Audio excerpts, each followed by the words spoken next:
Hello, my dear student. Okay. In last lecture, we are discussed about the image formation by plane mirror.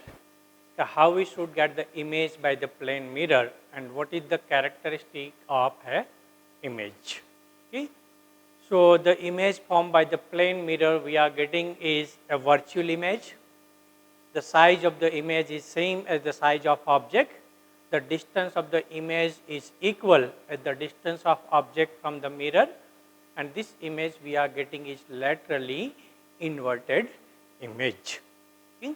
And also we are see the multiple reflection of a plane mirror and some interesting things which happens in our day to day life. Okay. Now we will go ahead in this chapter. Okay. And today we will learn about the spherical mirror. Okay. So what is the spherical mirror first of all? The name itself suggests it. Spherical, it means curved. If we are taking a one sphere, hollow sphere of a glass, okay, just like a cricket ball, okay, and we are cut this ball in two parts. Okay. So we are getting two curved part. If we can coated this part in outer surface, so inner side we are getting is the mirror, and if we are coated in an inner part, so outer part we are getting is the mirror.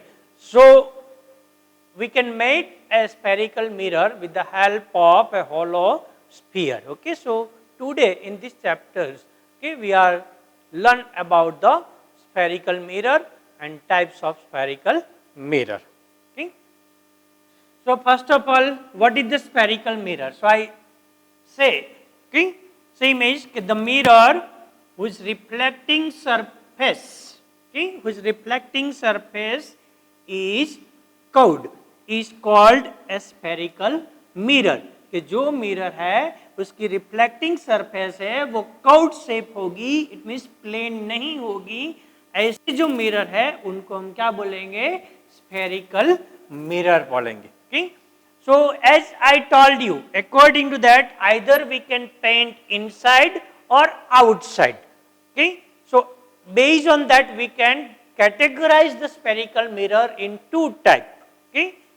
So this two type of spherical mirror is, one is concave mirror and another one is convex mirror. Okay. So this is the type of spherical mirror. So let's we try what is the concave mirror. Okay. So if we are taking one sphere and from this sphere if we are cutting this part as a mirror, okay, and outer side we made it silver coating, so innermost side is become the reflecting surface. It means inside part is a reflecting part. So the reflecting surface curved in a inward direction. Okay. So this mirror is known as a concave spherical mirror. Okay.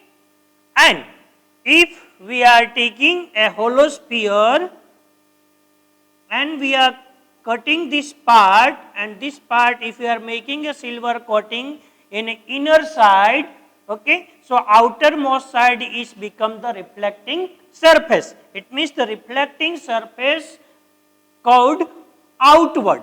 Then this type of spherical mirror is known as a convex mirror.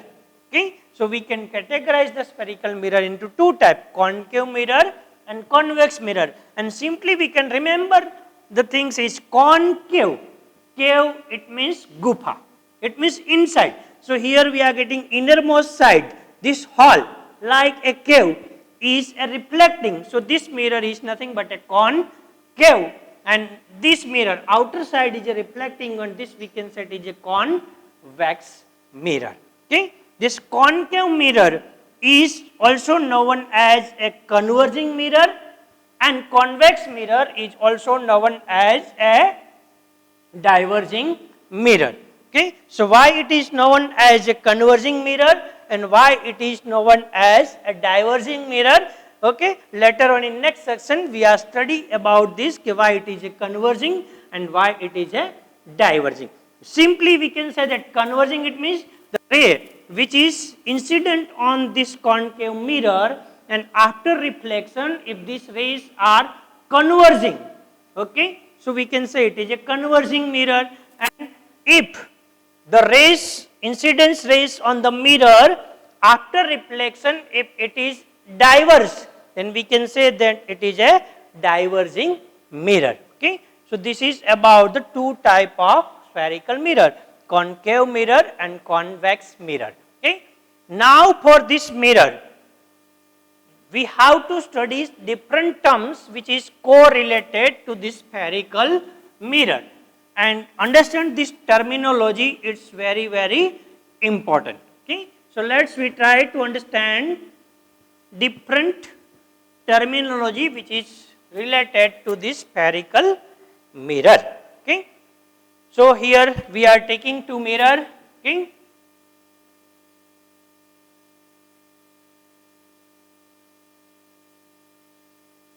here I am cutting this mirror onto outer side. Okay, so this part of the mirror, so inner part is a reflecting. So this is which kind of mirror? We can say that this is nothing but a concave mirror. We can say that. Okay, and another mirror if we are taking, okay, an innermost part if we are cutting it, okay, the outermost part is become the reflecting part. So this mirror is known as a convex mirror. Okay, so now in this mirror we have to see the different terms correlated with it. Okay, so first of all, it is a hollow sphere. So this sphere has a center. This sphere has a center. We are called it C. Okay, so very first definition we are getting is center of curvature C. Okay, so this point C, the center of hollow glass sphere. Okay, the center of hollow glass sphere is known as a center of curvature. It is known as a center of curvature. Okay, now second point we are taking, okay, the middle point of this mirror, we are saying it is P. The middle part, midpoint of this spherical mirror. So this midpoint P is known as a pole P, center of spherical mirror. Okay, this part is nothing but a spherical mirror, and its center is known as a pole P. The midpoint of this spherical mirror is known as a point P. Okay, now we draw the line passing through this point C and P. We are draw the line which is passing through the point C and P. Okay, so this line is known as a principal axis. This line is known as a principal axis. The line joining the point P and C. The line passing through the point P and C. It is known as a principal axis. Okay. Now the distance, okay, between this C and P is nothing but a radius of this sphere. The distance between C and P is nothing but a radius of this hollow glass sphere. So it is known as a radius of curvature R. It is nothing but a radius of curvature R. It means the radius of a hollow glass sphere. The radius of a hollow glass sphere. Or another way we can define is distance between P and C. Distance between P and C is nothing but a radius of curvature R. Okay. Now we are considering one more part. Okay. Out of this complete hollow sphere, only we are considering this MN part as a spherical mirror. only we are considering this Mn part as a spherical mirror, because only this part we are coating. So this part is working as a mirror. So this Mn is known as a aperture Mn. This is known as a aperture Mn. So how we can define this? The effective diameter of a spherical mirror, because this part is only effective. This is responsible as a mirror. It means the effective diameter of a spherical mirror is known as a aperture Mn. Okay? Now next we comes to the point is a focus F. So how we can find the focus F? So for that we have to consider the rays. For example, here we are considering the rays which is coming parallel to the principal axis. Okay, the rays which is coming parallel to the principal axis. So here this rays is incident, and as we see the rule of reflection, according to this reflected back and intersect at some point on the principal axis. Similarly, this parallel rays is reflected back and meet at some point on the principal axis. This way we can draw the so many rays, okay? This all the rays after reflecting, okay, pass through the single point which is lies on the principal axis. Okay? This point is known as a focus F. This point is known as a focus F. Here in this case we are seeing that the rays which is coming parallel to principal axis, okay, here it is diverge. Okay, here it is diverge after reflection. But if we are extending these rays on the back side of a mirror, so it meet at a point on the principal axis. So here we can take the another ray which is also diverged, okay, but after reflection this point is meet at a point. In this way also we can take the other rays, okay. This is reflected, and if we are extending it, okay,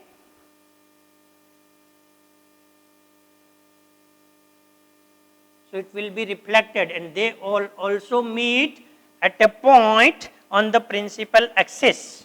Okay, this is focus F. Okay, so what is the difference in between these two?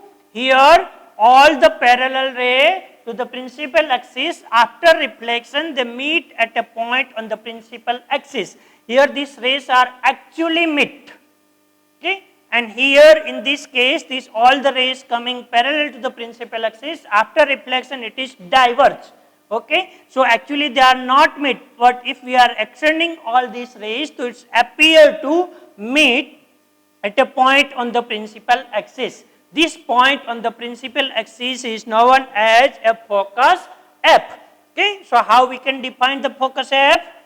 The point on principal axis where all the parallel light rays after reflection actually meet or appear to meet at a point is known as a focus. Okay, once again, what is the definition? The point on the principal axis where all the parallel light rays after reflection meet at a point, okay, whether it is actually meet or whether it is appear to meet. So this point is known as a focus F. Okay. Now last term is focal length. So focal length is nothing but a distance between P and F. Distance between P and F is known as a focal length F. Okay. So these are the terms which is related with the spherical mirror. These all terms are very important. Okay. So you have to remember this term, you have to understand these things. Once again we just go through it. Okay. First is a center of curvature C. So this is nothing but a center of this hollow glass sphere. Okay. The second is pole P. So this is nothing but a center of a spherical mirror. Okay. Third is the principal axis. The line which passing through the P and C is nothing but a principal axis. Next is radius of curvature. Okay. So this spherical mirror is made up of a hollow glass sphere. So radius of this hollow glass sphere, okay, or a distance between C and P is known as a radius of curvature. Aperture Mn. So this part is quoted. So this part is an effective spherical mirror. So diameter of an effective spherical mirror Me is known as a aperture. Focus. Okay. The parallel light coming to the principal axis, after reflection all the rays are meet at a point on the principal axis or appear to meet at principal axis. This point is known as a focus F. And last is focal length. So distance between P and F is known as a focal length. Okay. So these are the important terminology which is correlated with the spherical mirror. For the concave mirror and for the convex mirror, it is remain same. Okay. So now we are discussing about this. Here we are dividing the spherical mirror into two types, concave mirror and convex mirror. We are saying that concave mirror is nothing but a converging mirror, and we are saying that convex mirror is a diverging mirror. Okay. So why it is converging or diverging mirror? Okay. So let us we see that this is a concave mirror. For this concave mirror, this is called P. Here we are taking, this is a center of curvature C, this is focus F. Okay. So if we are draw the parallel rays to the principal axis, after reflection this rays is converged and pass through the focus F. It means all the rays which is coming parallel to the principal axis, after reflection, okay, it converge and pass through the focus F. That's why this mirror is known as a converging mirror. And now in this case it is just opposite. Here innermost part we are quoting, so outermost part is a reflecting one. Here also we are draw the principal axis. Okay, so this is P, okay, this is F and this is C. Okay, here we are taking these rays coming parallel to the principal axis. So after reflection this rays is diverge. Okay, this rays is diverge. And if we are extending, then it meet to the focus on principal axis. It means the rays we are taking parallel to the principal axis. Okay, so this rays is diverge. This rays is diverge.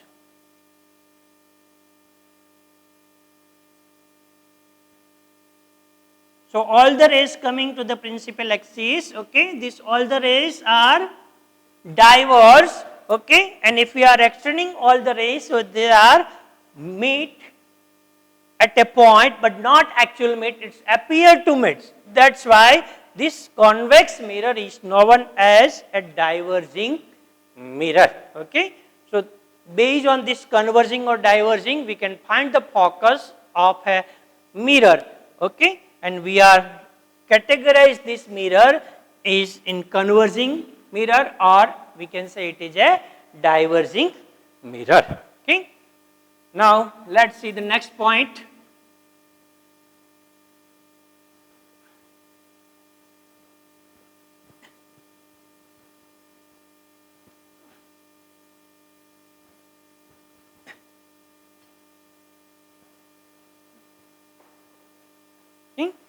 So here in definition, different terms we are see about the R, radius of curvature. Okay, and second thing we are see is nothing but a F, focus F. Okay, so this R and F, okay, it has some relationship. Okay, so here we are trying to understand, okay, relation between radius of curvature R and focal length F, and this relation we are getting is F is equal to R by 2. This we are getting is equal to F is equal to R by 2. Okay, so let's we try to understand how this relationship we are getting. Okay.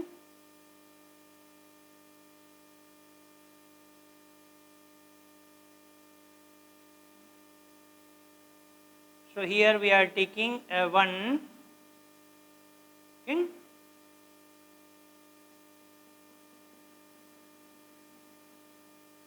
concave mirror. Okay, here we are taking a one concave mirror M N. Okay, and for this concave mirror, if we are draw the line over here, okay, this point we are getting is pole P. Okay, the center of this hollow sphere we are getting is center of curvature C, and here we are getting is focus F.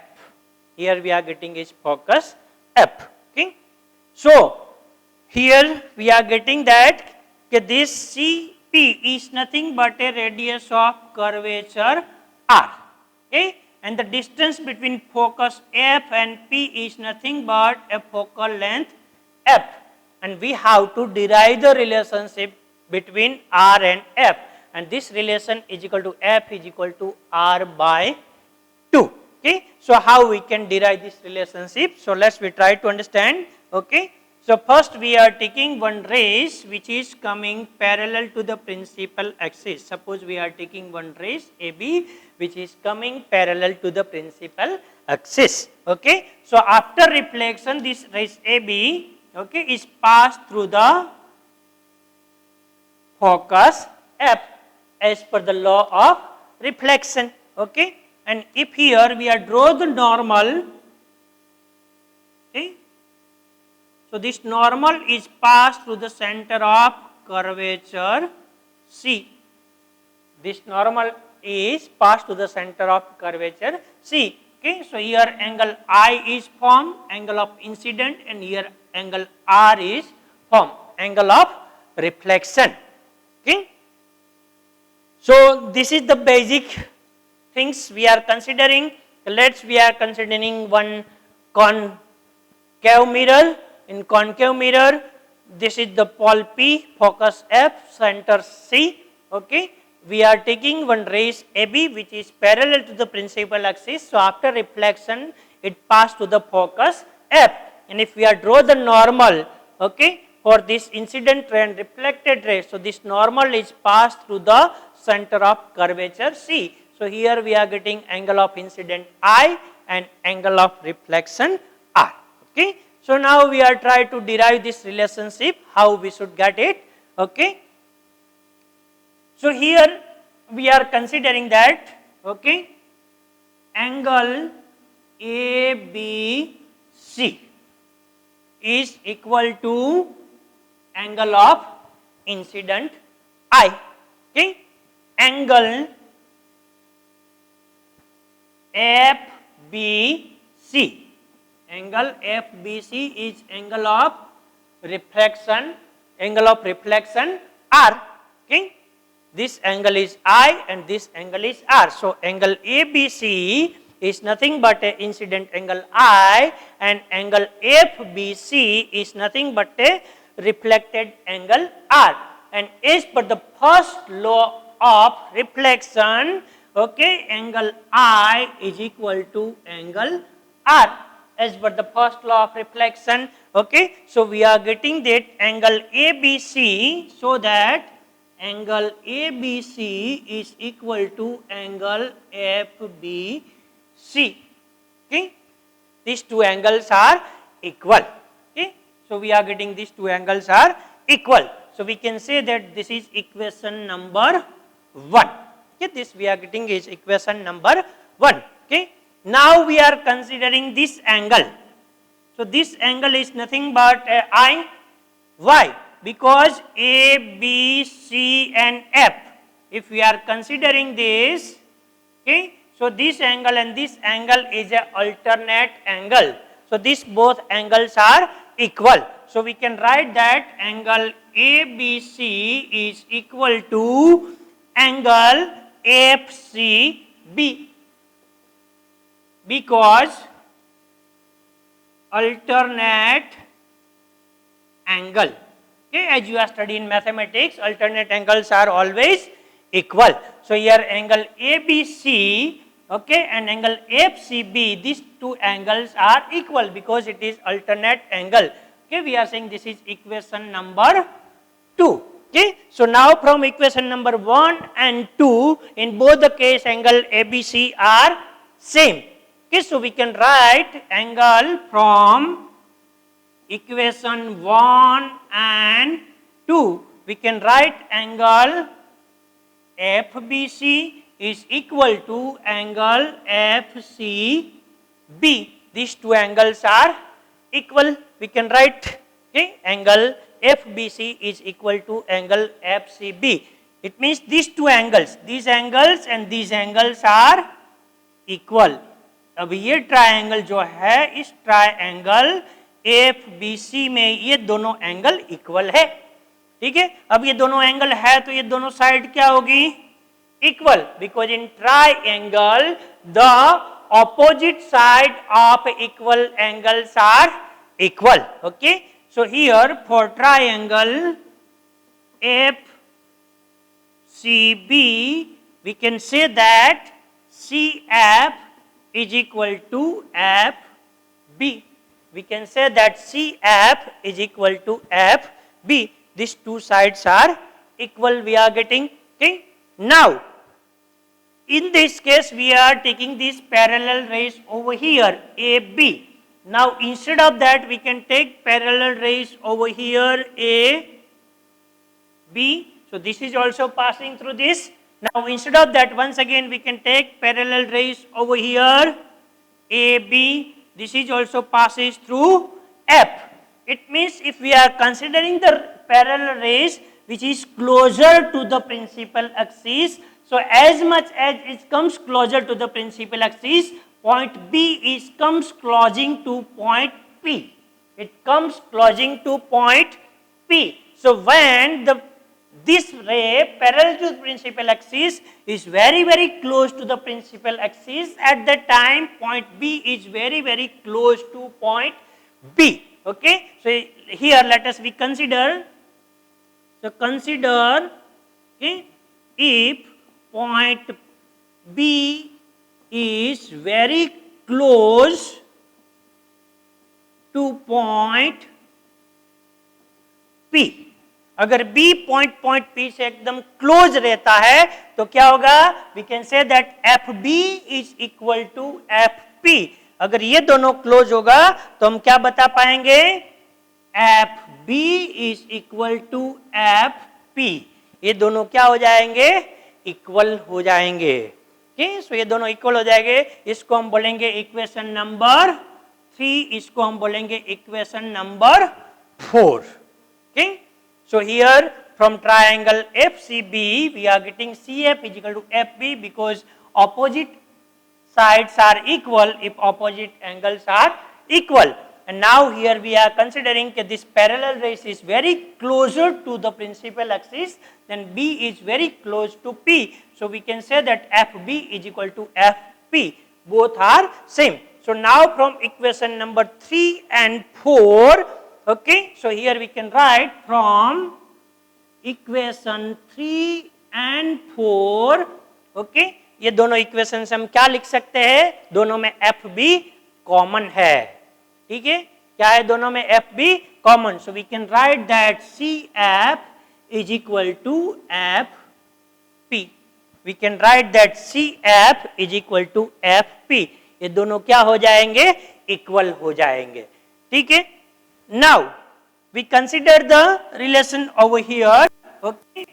Now we can write CP. Okay. यहाँ से यहाँ CP is equal to CF plus FP, because F is lies on the principal axis, so we can write CP is equal to CF plus PF, and here we are derived that CF is equal to FP. Okay, so here we can write that CP is equal to यहाँ पे FP, CF की जगह पे हम क्या लग पाएंगे FP, so we can write 2FP, and now CP is what? Nothing but a radius of curvature R, and FP is what? Nothing but a focal length.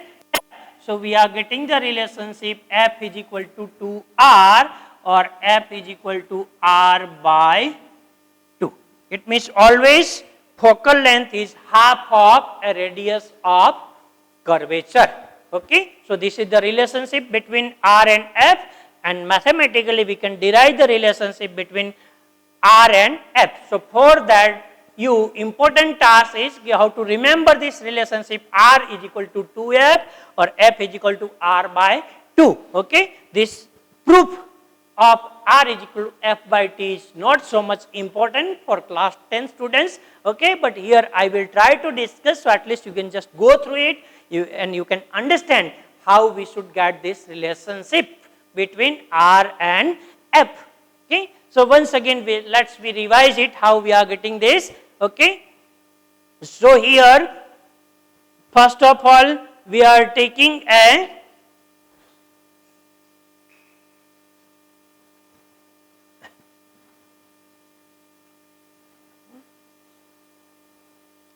we are considering one concave mirror, and this concave mirror we are considering P, here we are considering F and C. We are considering the rays parallel to the principal axis. This is AB and it passed through the focus F. We are getting it. Okay, and if we are draw the normal, so this normal is passed through the C. So this angle we are getting is incident angle I. This we are getting is reflected angle R. Okay, so here in triangle ABC is I, and here angle FBC is R. And according to the first law of reflection, I and R are equal. So we can write angle ABC is equal to angle FBC. These two angles are equal. Now we are considering angle ABC is equal to angle FCB, because this is I and these two angle ABC and angle FCB are alternate angle. Okay, so we can write angle ABC is equal to angle FCB. So from equation 1 and from equation 2, in both angle ABC is common. So we can write angle FBC is equal to angle FCB. So in this triangle BFC, these two angles are equal. So its opposite side are also equal. So for the triangle FCB, we can write CF is equal to FB. These two are equal. Now we are taking this point B is close to P. Okay, so when they are very close, so we can say that BF is equal to FP. This BF and FP both are equal. So we can write FB is equal to FP. This is equation number 4. Now from equation 3rd and 4th we can write that CF is equal to FP. So here CF and PF both are equal. It means F is a midpoint of CP. Okay, so now we can write CP is equal to CF plus FP. So we are, and FP and CF are equal. So we can write CP is equal to 2PF, and CP is nothing but a radius of curvature R, and FP is nothing but a focal length F. So this is nothing but a R CP, and this is nothing but a F is FP. So we are getting R is equal to 2F. So F is equal to R by 2. Okay, so in this way we can derive the relationship between R and F. Okay, so I think so you are understand about this relationship. Okay, thank you.